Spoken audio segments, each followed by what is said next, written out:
start again. It's a rich thing. Hello everyone, welcome to the Java programming. Myself Dr. Sivaramakrishna. Today we will discuss another important topic in Java, that is method overloading and overriding. So let us begin with overloading. So method overloading allows a single class that can have multiple methods with the same name but different parameters, and these parameters can have different types, different number of parameters, as well as a different order of the parameters.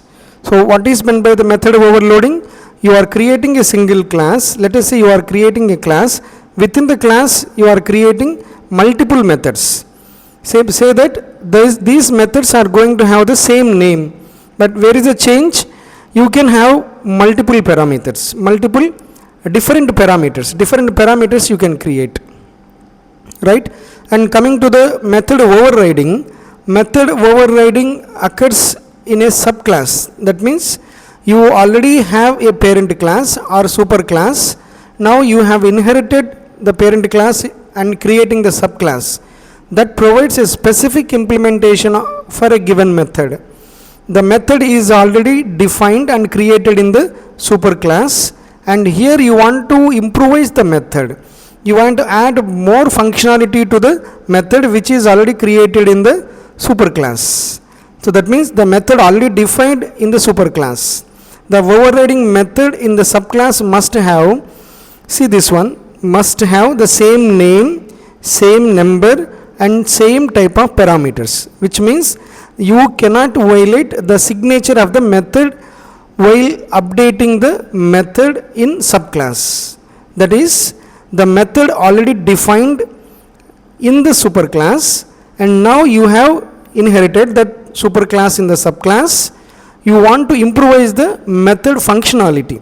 While doing that, you cannot change the name of the method and you cannot change the number of parameters, also the type of parameters is called method overriding. Now see, both method overloading and method overriding will help in the implementation of the polymorphism, which is another important concept in object oriented programming. So in polymorphism we have two types, that is static polymorphism and dynamic polymorphism.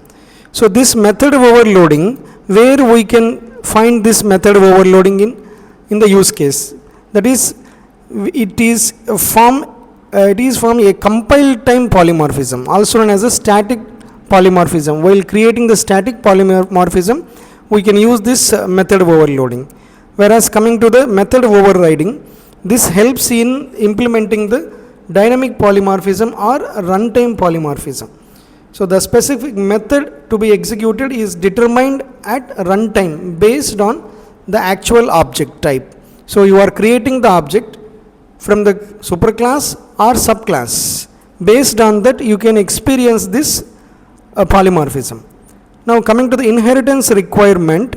So inheritance is not at all required if you are implementing if you are performing the method overloading. So because there is no superclass subclass phenomena in method overloading. So you are creating multiple methods within a single class. Now coming to the inheritance requirement for the method overriding, it is very required here. So because you are inheriting the superclass into the subclass, and you are making some modifications or specific functionality for a specific method. So inheritance is required for method overriding, as it involves a relationship between superclass as well as the subclass. Now coming to the purpose, so which is used to provide multiple ways to perform a similar operation. For example, you want to add numbers. You can create addition of 2 numbers, you can create addition of 3 numbers, you can create addition of 4 numbers, or whatever it may be.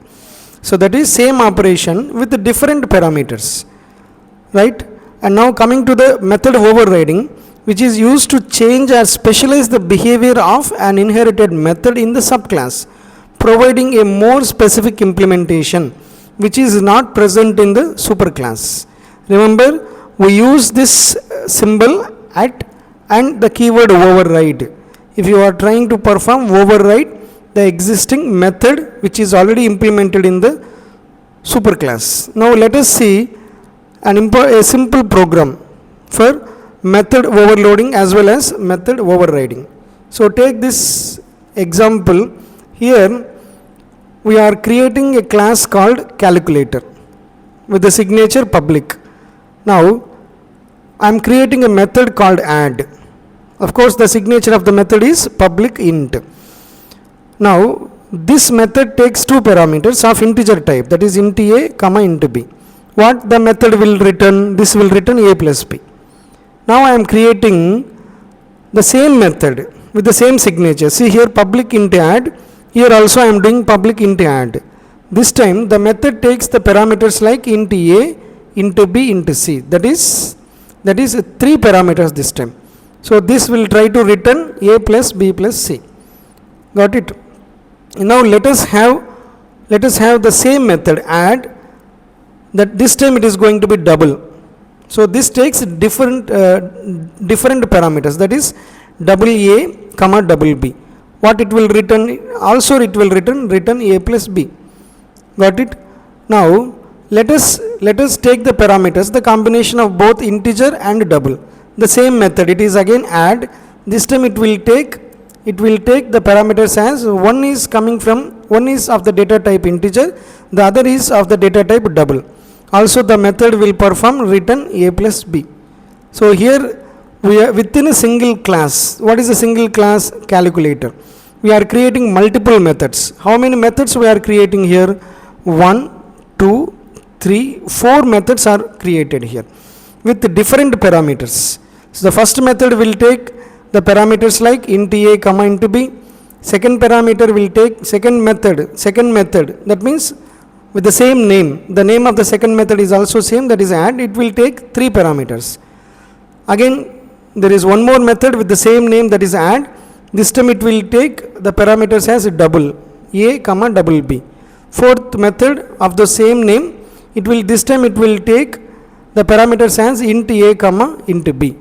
Right? So if you want to execute this one, create an object. What is the object here? Class.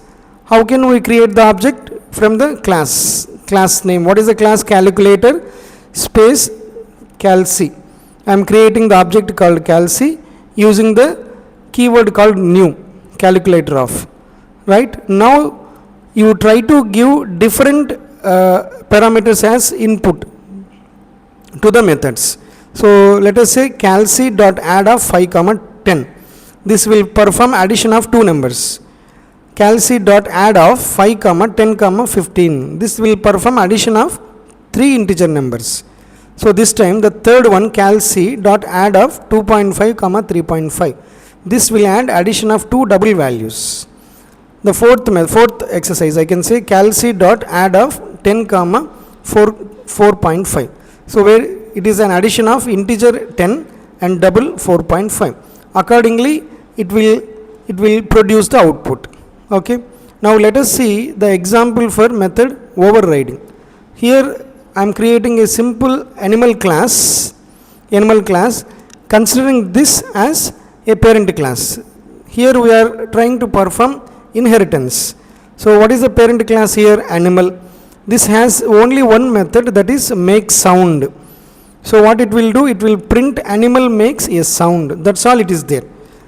Okay, there is no specific implementation or specific functionality defined for the method make sound. So it just say animal makes sound. Now coming to the inherited class. So in Java you can perform inheritance using the keyword called extends. So dog, here you can see class dog. Dog is a subclass that extends from the animal class. So here animal is the parent class and dog is the child class. Our animal is the superclass and dog is the subclass. So here we are trying to perform the override. So you can see the symbol at override. So which one you are going to perform override here? Make sound. So this time I want to say same signature, public void make sound. What you want to say this time?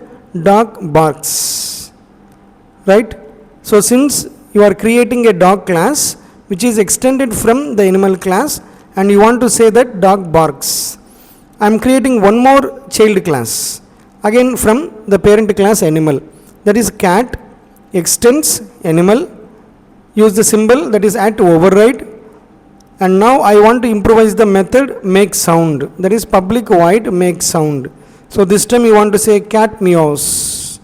Okay, so here you have created inheritance where the parent class is animal and child class is, here we have created two child class, that is dog as well as the cat.